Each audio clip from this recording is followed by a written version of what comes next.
उनका धन्यवाद करें माननीय अर्जुन चौटाला जी।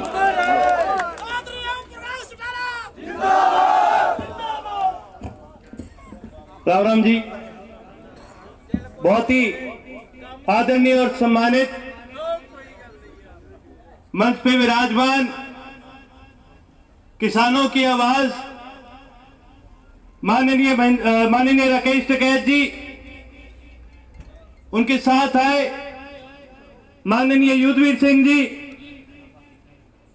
साथ ही साथ सभी सम्मानित मंच, मेरे पिता तुल्य बुजुर्गों और हम उम्र साथियों, सबसे पहले यहां पहुंचने पर मैं आप सभी का तहे दिल से स्वागत करना चाहता हूं। टिकैत साहब का और संयुक्त किसान मोर्चा के सभी पदाधिकारियों का स्वागत करना चाहता हूं कि वो अपने कीमती शेड्यूल में से समय निकाल कर आए। और क्योंकि आप सभी यहां कई घंटों से बैठे हो तो मैं ज्यादा समय नहीं लेना चाहूंगा, लेकिन मैं एक दो बातें हैं वो जरूर आपके बीच रखूंगा। सबसे पहले आज हम सभी का यहां एकत्रित होने का बड़ा ही अहम कारण है। जब से यह आंदोलन शुरू हुआ है, चाहे हम सिंगू बॉर्डर की बात करें, चाहे हम टीकरी बॉर्डर की बात करें, शाहजहांपुर की बात करें, पलवल की बात करें, गाजीपुर की बात करें, 4 महीनों से सारे देश से किसान आकर आज इन बॉर्डरों पर बैठे हैं, क्योंकि हम केवल ये काले कानून के खिलाफ लड़ाई नहीं लड़ रहे, हम अपने भविष्य की लड़ाई लड़ रहे हैं। और बड़े दुख की बात है कि इन 4.5 महीनों में 350 से ज्यादा किसानों की मौत हो चुकी है। लेकिन उससे भी ज्यादा दुख की बात यह है कि केंद्र की सरकार, जहां पर इतनी मृत्यु हो रखी है, इन मृत्यु को वो मानते नहीं है। बड़ी घिनौनी बात कही है कि मंत्री ने कि भाई इनकी तो मृत्यु वैसे भी होनी थी, या बॉर्डर पे होगी तो क्या बड़ी बात है।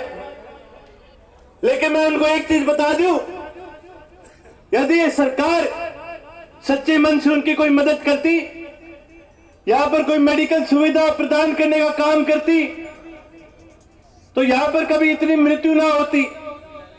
इस चीज को ध्यान में रखते हुए चौधरी अभय सिंह जी जब यहां पर आए थे तो उन्होंने देखा कि भाई यहां पर किसी भी बॉर्डर पर मेडिकल सुविधा की बड़ी कमी है।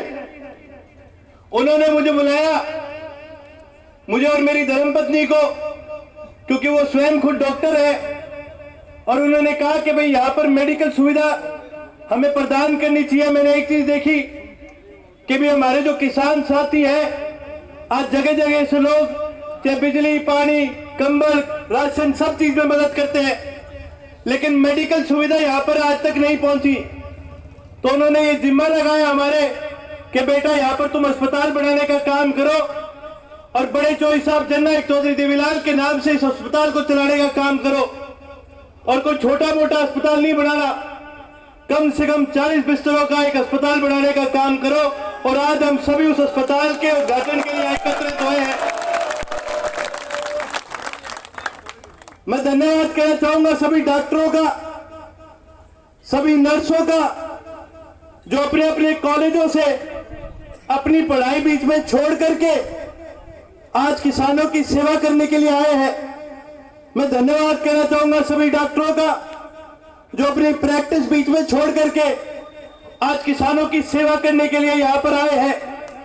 बड़ी गर्व की बात है हमारे लिए, क्योंकि जहां एक केंद्र की सरकार इस देश के किसानों को बदनाम करने पर लगी है, कभी कह देते हैं ये आतंकवादी है, कभी कह देते हैं ये देशद्रोही है। मैं बताना चाहता हूं इस सरकार को, देशद्रोही नहीं है हम, इस देश के किसान हैं हम।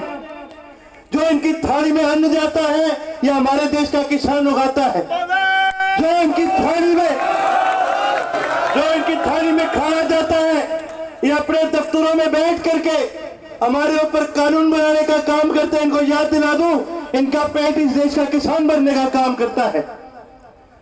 बड़े दुख की बात है कि केंद्र की सरकार आज जो 350 किसान शहीद हुए हैं, आज उनके लिए कुछ भी करने के लिए राजी नहीं है। लेकिन चौधरी अभय सिंह जी ने फैसला करा है कि भाई हम जितने भी साथी हैं, और हमने 37 से ज्यादा किसान जो हरियाणा से हैं, हमने उनके घरों तक जाने का काम करा है, उनका पता निकालने का काम करा है, और जननायक चौधरी देवीलाल विद्यापीठ में उनके परिवारों को, एक एक परिवार को, उन 37 परिवार के एक सदस्य को हम नौकरी देने का काम करेंगे। हर परिवार से एक सदस्य को नौकरी देने का काम करेंगे। साथियों, मैं आपका ज्यादा समय नहीं लेना चाहूंगा, लेकिन मैं एक बात जरूर कहूंगा, खास करके मेरे युवा साथियों को, कि ये जो लड़ाई है, जो हमारे यहां बुजुर्ग बैठे जो इस लड़ाई को लड़ रहे हैं, ये हमारे भविष्य की लड़ाई है। आज ये लड़ाई इसलिए नहीं लड़ी जा रही कि भी कोई 1 साल पीछे इन कानूनों को आगे कर दिया जाए, 2 साल पीछे इनको कर दिया जाए। आज हम ये लड़ाई इसलिए लड़ रहे हैं ताकि इन कानूनों को पूरी तरह से रद्द किया जाए और एमएसपी पर एक नया कानून बनाया जाए। और हमें बड़ी गर्व की बात है कि हरियाणा और पंजाब, उत्तर प्रदेश और मध्य प्रदेश और राजस्थान से जितने किसान आए हैं, उन्होंने सारे उत्तरी भारत में एक भाईचारे का प्रतीक बनाया है।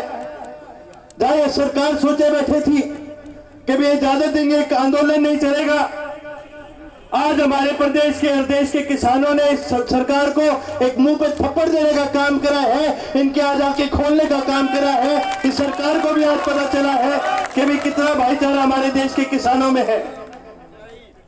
मैं तो आप सभी से एक चीज कहूंगा कि आज सभी साथी मिलकर के कसम खाओ, अपने दोनों हाथ ऊपर दिखा करके मुझे एक एक कसम खाने का काम करो कि जब इस केंद्र सरकार का कोई मंत्री तुम्हारे बीच आने का काम करेगा, इस बीजेपी सरकार का, जेजेपी सरकार का कोई मंत्री तुम्हारे बीच आने का काम करेगा, इन्हें अपने गांव में ना पड़न दियो। ये झूठे लोग हैं, ये झूठे वादे करके आपके बीच आए हैं, इनको बंद कर दो, इनको इनके घरों से बाहर निकलने से रोकने का काम करियो। साथ ही साथ मैं आप सभी से अनुरोध करूंगा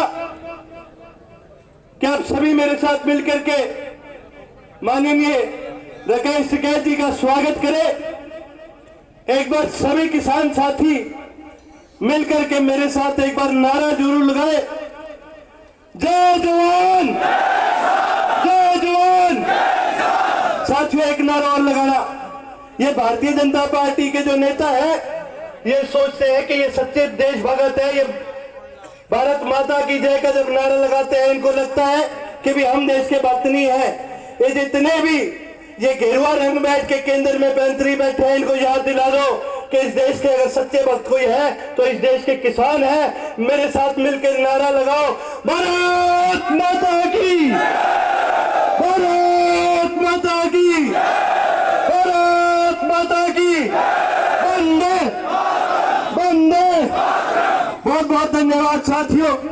और साथ ही साथ मैं माननीय राकेश टिकैत जी का स्टेज पे उनको बुलाना चाहूंगा, लेकिन उससे पहले मैं राकेश टिकैत जी से मेरी एक अनुरोध है कि हमारे भी जितने डॉक्टर आ रखे हैं, आप एक बार सब मिलकर के आप उनको चिन्ह दे करके आप उन सभी को सम्मानित कीजिए, उन सभी का स्वागत कीजिए।